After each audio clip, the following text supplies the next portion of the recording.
बुराई से हमें सचमुच नफरत है या दूसरे की बुराई हमें बुराई लगती है? एक दोस्त ने मुझे कहा कि कारी साहब, जब मेरी शादी नहीं हुई थी, लोगों के बच्चे जब मस्जिद में शरारत करते थे तो मुझे बुरे लगते थे, और फिर मैं ये कहता कि नमाजें खराब हो रही हैं।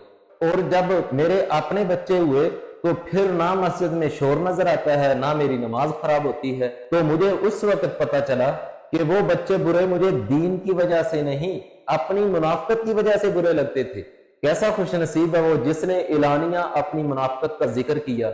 जी भाईजान, अब हम अपना जायजा लें। हमें अपनी बुराई बुराई लगती है कि दूसरों की बुराई बुराई लगती है? हम दूसरे को नेक देखना चाहते हैं या अपने आप को भी नेक देखना चाहते हैं?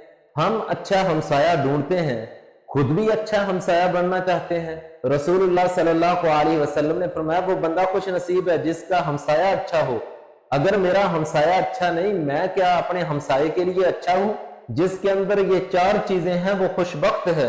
उनमें से एक ये है कि वो नेकी के काम में अपने घर के अंदर इकट्ठे होते हैं, किसी मजबूर के साथ खड़ा होता है।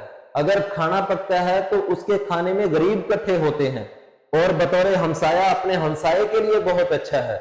और अल्लाह ने सवारी दी है तो सवारी की वो पूजा नहीं करता, बल्कि सवारी को अपने हमसाये के लिए भी वक्फ कर देता है। इस वक्त हमारे अंदर बदबख्ती की अलामत यह है कि हम दूसरों को नेक देखना चाहते हैं लेकिन अपने आप को नेक नहीं बनाते।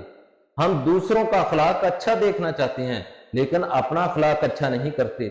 हमारे पास दूसरों के लिए बहुत ज्यादा दलीलें हैं, बातें हैं, लेकिन अपने लिए कुछ भी नहीं, अपने आप को नहीं बदलना चाहते। कामयाब इंसान वो है जो अपनी जात से तब्दीली शुरू करता है। अल्लाह हामी नासर हो। सलाम पहुंचे। जज़ाकल्लाह।